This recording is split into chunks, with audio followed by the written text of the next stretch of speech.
Mary, what are you doing in here?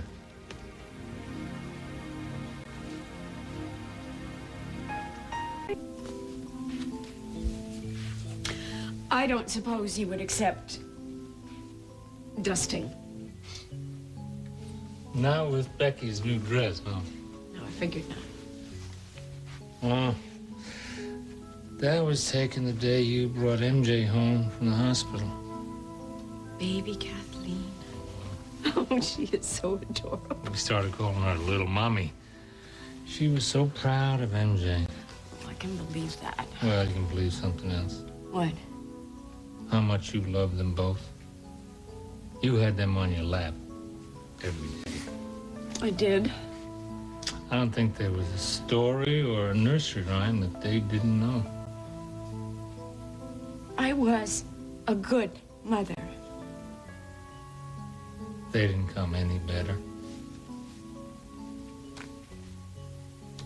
It's so difficult for me, you know. I don't even have the comfort of memories. Everything in here is still the same. Isn't it funny how small a double bed looks these days? Hmm. This bedroom set was a wedding gift from my parents. Oh, yeah. They bought it for us? No. It was theirs. It was more like a hand-me-down. That's not a hand-me-down. That's a family heirloom. Hmm. We used to keep the crib over in that corner. Yeah? MJ was the first baby in this house. Oh, then Kathleen never slept. Sure she did, every time it rained. She did? Oh, yeah, especially during thunderstorms. Brum, brum, brum. She said she didn't want us to get scared. Oh. Sweet. Yeah. But the day I remember the most was the first thunderstorm when Ben had taken over the crib. Yeah? We waited and we waited, but she never came. What happened?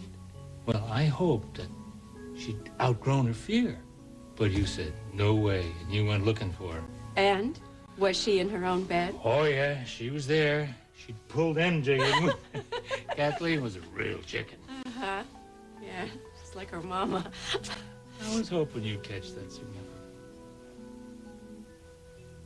She really loved you, Mary, all her life.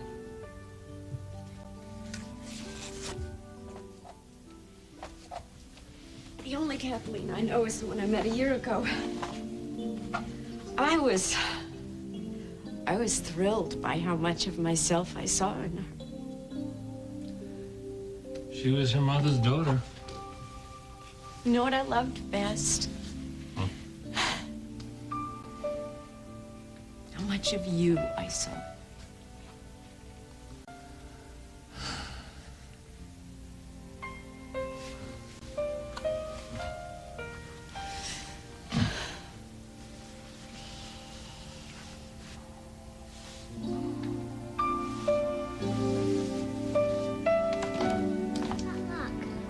Potluck is when everybody brings something in a big pot, and the luck part is when you luck out and get to have some dinner. Pot luck. But you see, you gotta be real careful not to say anything to Mama and Pops about it, okay? Because Cass and Felicia want to do that. Okay. Okay, that's the deal. I are perfectly capable of handling it for one rush, evening. Mary. If I'm not here to help out... Wait a minute. Where is everybody? What happened? Don't look at me. I think that there was a baseball game on tonight or something. Well, I hate to think what's going to happen during the World Series.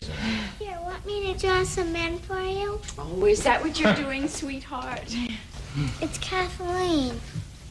Cheryl showed me a picture of her. See? She's in heaven.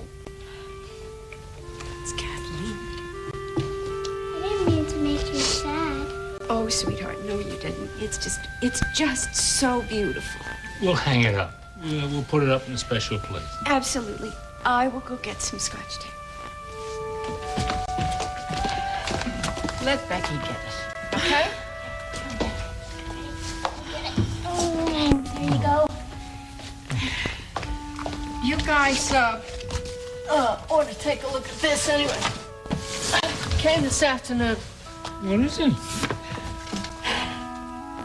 It's from Cass and Kathleen. Okay, we're here. Here we are. This place is closed. About time, too. Where's Rachel? You mean she's not here yet? What's going on? Are you here for dinner? No, actually, we brought dinner. It's called a potluck. Actually, the chef at Top's whipped something up. Yeah, for all of us. I'll go and turn off the front lights. Great. Whose idea was this? Well, Felicia's, of course. Listen, I only called a few people, Vince. I just know with Kathleen's funeral mass tomorrow that a few friends might help you get through the night. That is so dear of you, and we really appreciate it. Where should we put this stuff down, anyway? Put it on the bar. We'll have a buffet. Yeah, and I'll open the bar. After you, Vince. Wally, what do you say to a few Philippine biscuits? Oh, don't you dare. And tonight for a vigil to remember the good times, we'll toast Kathleen with some good Irish whiskey, huh? And maybe say a few prayers. And remember her forever. And she'll even help us with that tonight. What do you mean by that? Your package got here. What package? This package. We can't read the postmark. Oh. Kathleen must have sent this. I don't have the slightest idea what it is. Why don't we open it? Maybe we better not. No, I'm as curious as anybody else to see what's in there. Go ahead, let's open it. It's okay. Yeah. Okay. Let's go.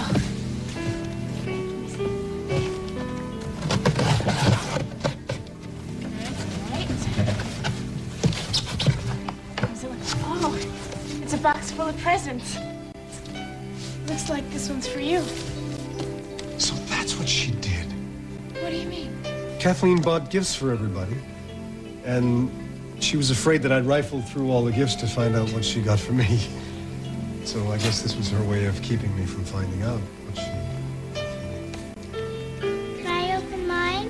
Oh, I think you'd better wait and open them later, okay? No, Vince, I think tonight's the perfect time to open them. In fact, Kathleen said that she wanted everyone around when I opened mine. Well, I say we do it. For Kathleen. For Kathleen, huh? All right, well, get back, everybody. Come on, push back, because I want to take a peek at this first. I'll take this. You know what kind of a comedian your daughter was. She can embarrass a grown man from the day she took her first step. Could she ever?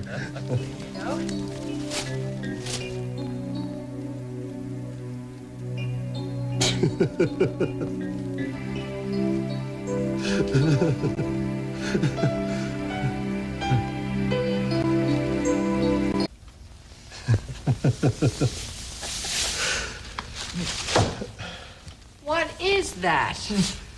This is my dress. Your what? Oh, it's a long story. It's another Crystal Lake episode. No, please, nothing like that. No, this is when we were in India. And Kathleen wanted to make a pilgrimage to the ashram of, are you ready for this?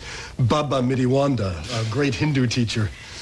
I've heard of him. Oh, yeah, well, you would. He's one of the great Siddhas.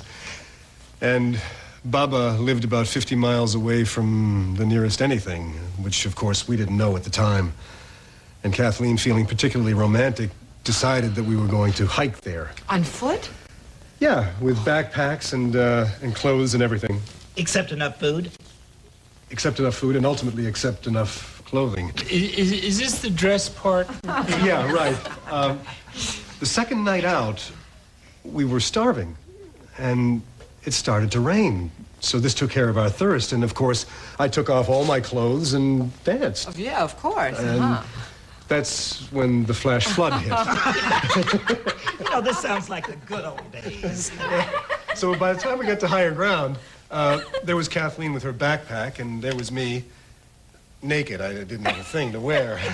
So she sewed two of her dresses together for you. That's it exactly, so that I wouldn't insult Baba Midiwanda. Wait a minute. You actually got to see this man? He took one look at me, and he said, "You have a very happy marriage, but you have a lousy seamstress for a wife." And what did he say to Kathy? Oh, he looked her up and down and said, "You have a fool for a husband." We knew that. But then he said, "Don't worry, because fools get to heaven before."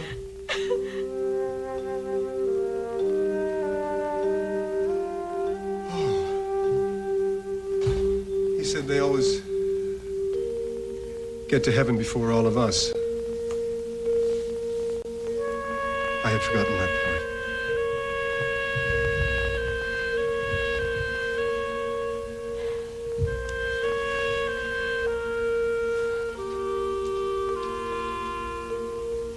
What's the matter?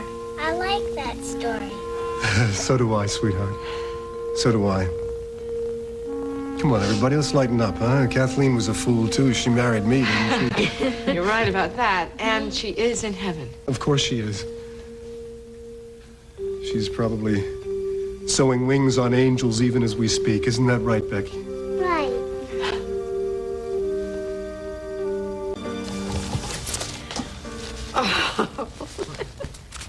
It's a pot holder with Mamacita written on it. Read the card.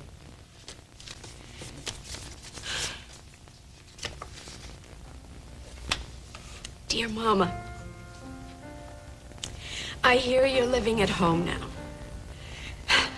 This might help you to handle Pop's temper. Just remember, his bark is worse than his bite. Love, Kathleen. I guess that explains this, huh? I'm the one who should have gotten the pot holder. I have to work in the kitchen next to this guy. What did you get, Becky? Earmuffs. Oh, let's see what the card says. Dear Becky, these are good for thunderstorms. Love, Kathleen.